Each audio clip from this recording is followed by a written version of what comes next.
forging my first attempt at my final gatelatch. And I have already taken the folder and made this screw right here. And now I will have my mom hold just off camera the tongs so that I can take my chisel and cut it through. The next piece I will fold it over, cut again, and then fold over again, making a sort of spiral.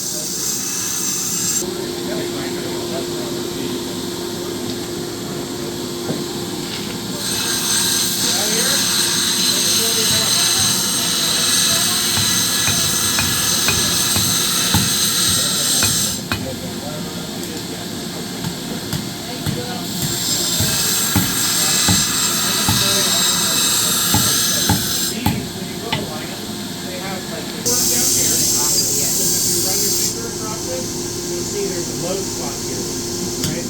What will happen is if you have this little low spot here too, you want a nice clean radius all the way through. This spot won't sharpen, and then that spot won't sharpen. So nice, clean, smooth radius, no lumps, no valleys. Right? Take one of yours, see where we're at.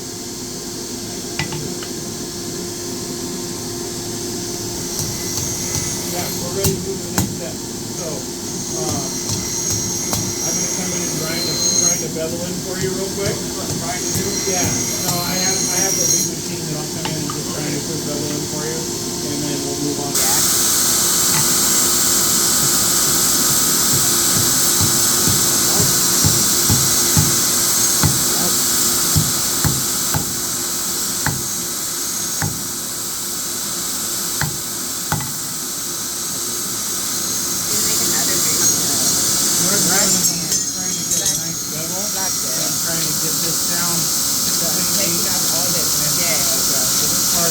I would want the backside of the so, this is kind of a cool thing I can show you. Whenever after you're done punching and you're tempering something by hand, this is how you do it. You have to color. Yeah. That's always happened in my rebar today from home. Yeah, right. Right. Well, after you temper them, you want the gold to be on the edge. So as you go through the colors, it's more heat, which is taking away. You're losing hardness, but you're gaining ductility. I think it could go more yellow. Right? So, there's an old technique, and what it was is you get a hot piece of steel, a hot piece of steel, you take a knife, and you set it on that hot piece of steel, and you let the colors run. And when you get gold, that's most of the time nowadays, that's why they do it. But more often than not, they use the clay as a protection from the flame or an oxygen barrier, so you don't get a lot of scale buildup on your steel.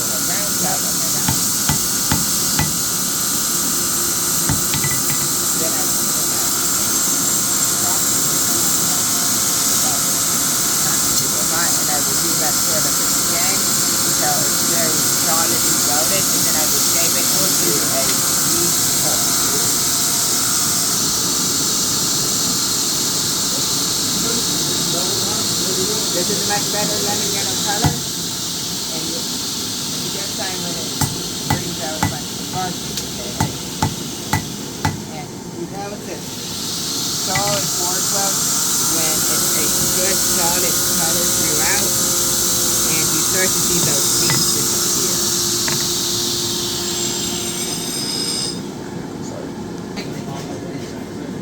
Yep.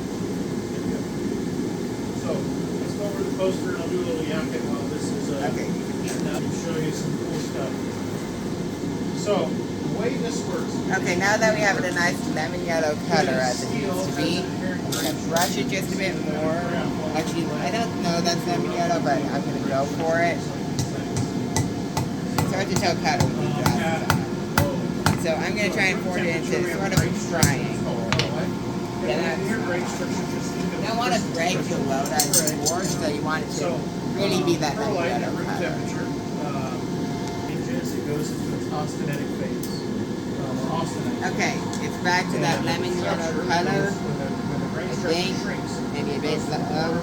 So now we're going to go back to trying to shape it very gently so that we don't break the profile. Also, as that grain structure is shrinking, you're seeing it at free carbon,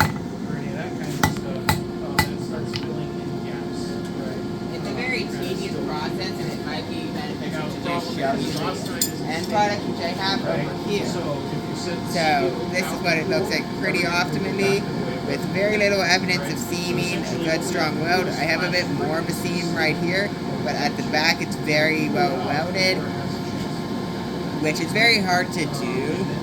Is get it welded in the back. That's an issue with the flex beam that I've done in the past, and it's an issue that definitely comes up with this. But this is a pretty good passing spur, is what it's called. On the other hand, something like this, where it breaks at the end, we've got a massive seam. That is not a very good spur. But if you do it properly, right? So that's a pretty good color. Now, so I'm gonna try and forge it into shape as gently as possible for hitting it with a hand repeater. The nice steel out of the punch tank, walking over the heat treat of it, and you drop it, and it hits the ground, and it shatters some glass, like that. But you get rid of the brittleness. So before it gets too cold, like not even too dark of the orange, you want to put it back in. And the purpose of that is so that it doesn't break that weld. Now that weld is pretty easy to break in those mid-ranges of heat where the metal still bends, but is in forge welding temperature, and it's also easy to break in forge welding temperature. It's only really hard to break at a cold, Well, that's it, right? But it's a way to do gray it quick, temperature. but it's not a very Or color of the metal. The best way to Now, do it is wash the colors. Clean steel, exposed fresh this- steel, and you want that. The reason we do all this forge welding for the spur is because it adds a good amount of mass. It couldn't really get any other way besides maybe upsetting, which would be a nightmare on steel that long. The quick, overview of it. So now I'm gonna check the heat, and that's still a bit cold.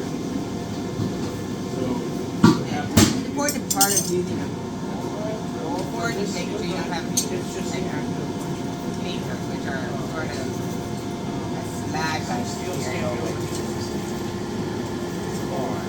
that right there is a clinker, and you can see how it sort of looks like coal, but it's very impure looking, it's very rough. And another trait that has it that's coal, you can break it apart very easily. As opposed to coke, which is sort of coal with the impurities burnt out, it's much harder to break. Because it's a rock. Rocks are hard to break a good portion of the time. Now, we can check this steel again, and it's sparking, so that's real hot. If you touch it right now, I suggest seeing maybe a doctor. And I realize that I am forging with the brown side, which is not necessarily like an awful thing, it's just not good. And I'm going to add a bit more flex to this. So on the seam, which I still have kind of, add a good amount, add a good amount of flex. That's what will help you. And I'll put it back in, get it back to that lemon yellow color. We should avoid those sparks because that means the carbon is burning off, and it's going from essentially steel back into iron, which is not a good thing, especially with the sort of stuff you do with that metal. But that's something we definitely look out for. Now, you really have to look out for clinkers, especially when you're blacksmithing at coal forge for a long time. That's what I'm doing right now. I'm sort of extracting the clinkers, which look very different from the actual Grab it, just right here. We're going to come on over here, and we're going to quench the blade in oil. It should be all the way in the right oil. now. We're going to bounce it up and down. Now, if we want to add sort of an aerodynamic to the forge to make it really get that super hot, we go into the coke bucket, coal, and we take out a big scooping of the coke and pour 3/4 back on top.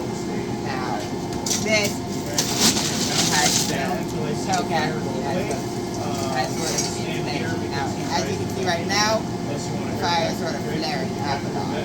And if you really look, you can definitely see that hot coal that you still it, but you have that there cooler hole at top as an air.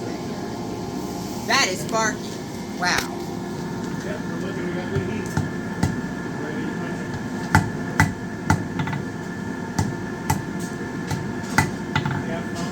Now this is a pretty decent board rod actually. I'm going to smooth that out. It's not super good at this right here.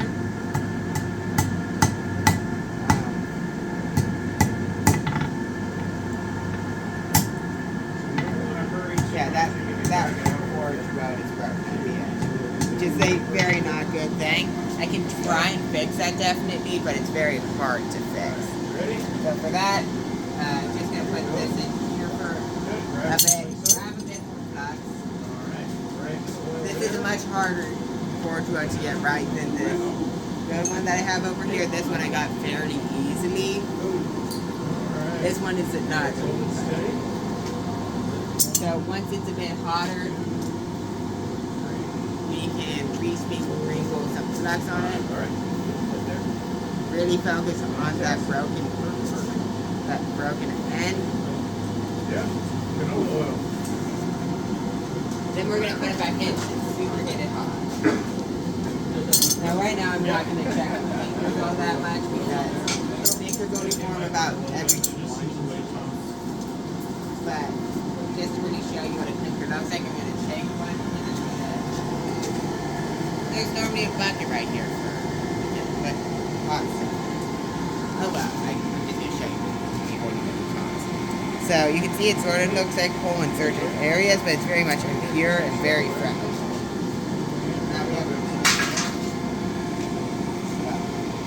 Now we have a clinker tray right there, which is very helpful. And then right here we have a handle for that you can drag back and forth to break up the clinker, and that's called a clinker breaker. Right. That's barking up a bit. We're gonna hit that.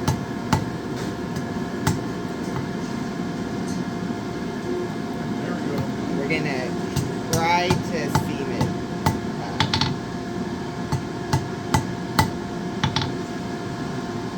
Not sure there's much I can do at this point, but it should be mostly okay.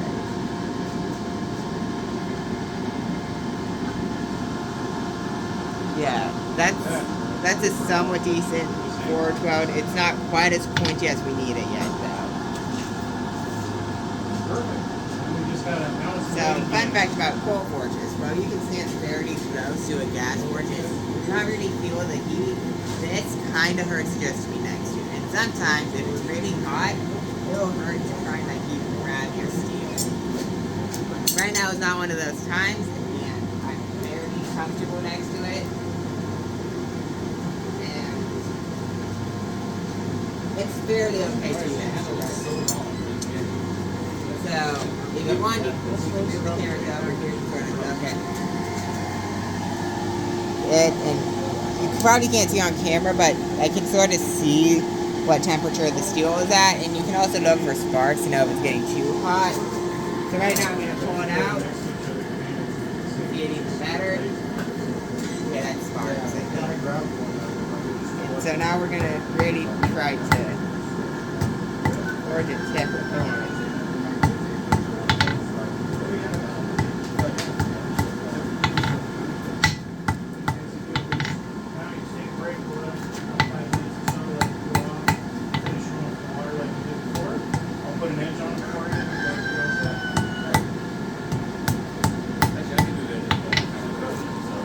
This is actually somewhat decent for me.